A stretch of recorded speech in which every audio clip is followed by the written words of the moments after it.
just getting started with Blitzy, this video is your first stop.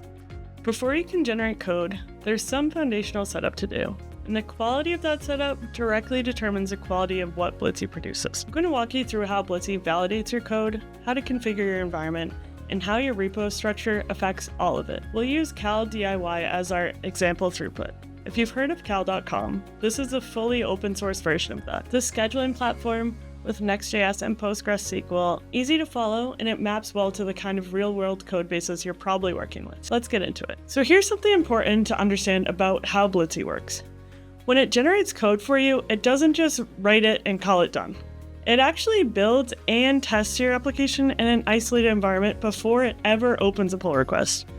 So what you're getting isn't just generated code, it's generated code that's already been verified to compile and run. How thorough that verification is depends on what you give Blitzy access to. And we talk about this here at Blitzy in terms of levels. Level 1 is source code only. Blitzy reads your code and does static analysis. Level 2 is compiler access. Now it can actually build your project and catch errors at compile time. Level 3 is runtime. Blitzy can spin up your application and run real tests against it.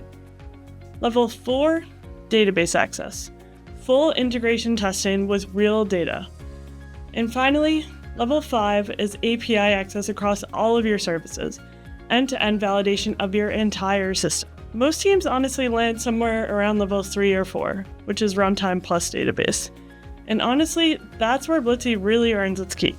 You're catching real bugs, not just syntax errors, before a human ever reviews a PR. Level 5 is worth working toward over time, but 3 and 4 does get you a lot of that value. To reach those levels, Blitzy needs 3 things from you: how to build and run your application, your environment, variables and secrets, and access to your internal dependencies. We're gonna set all that up now. One thing first, and this one definitely matters, make sure all your internal dependencies are live and accessible before you start a project. Blitzy builds around what's available at the moment it runs. So if something's missing, it can't be added retroactively while the project is running. So in the platform, we're going to go to settings and then environments. This is where you tell Blitzy how to build and run your application. I'm going to create a new one for cal.diy. I'll call this one dev.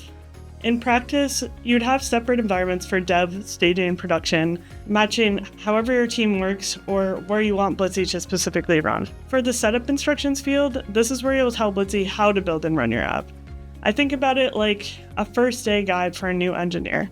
This is runtime version, how to install, how to build, how to start the server, and anything that'll silently break if nobody told them about it. For cal DIY, for example, you'll see Node 18, Yarn to install, Yarn Workspace Prisma, and Yarn Dev to start.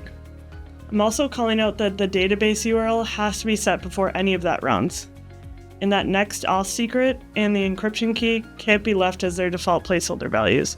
Those are the kind of gotchas that can cause confusing failures if they're not documented. We're going to want to write this in plain English. Blitzy interprets natural language. You're not really writing a shell script.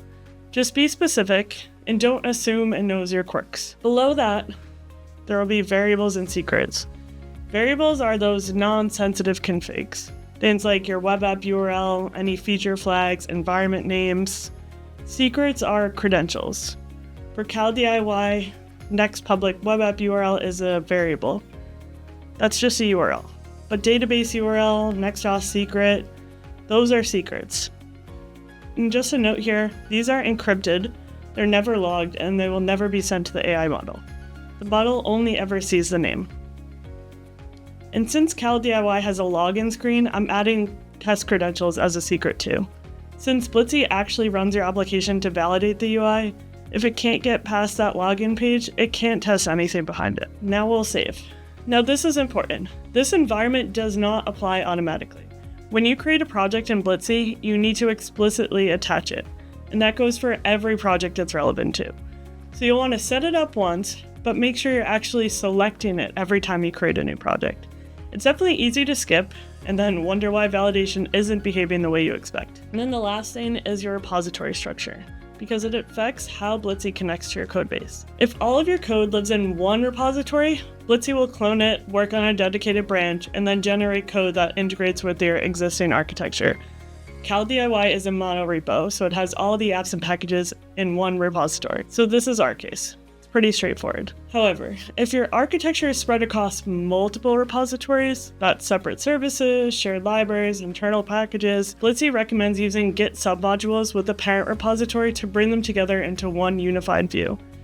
The main thing people miss is that Blitzy needs read access to every submodule repo, not just the parent. Make sure to get that sorted before ingestion, otherwise Blitzy's working with an incomplete picture. So that's environment configuration and codebase setup. Your environment is configured, your repo structure is sorted, Blitzy knows how to build and run your application, and in the next video we'll be covering code ingestion in the .blitzy ignore file. That's where you give Blitzy the context it needs to generate code that actually fits your codebase. I'll put the relevant links in the description for environment setup and submodule setup.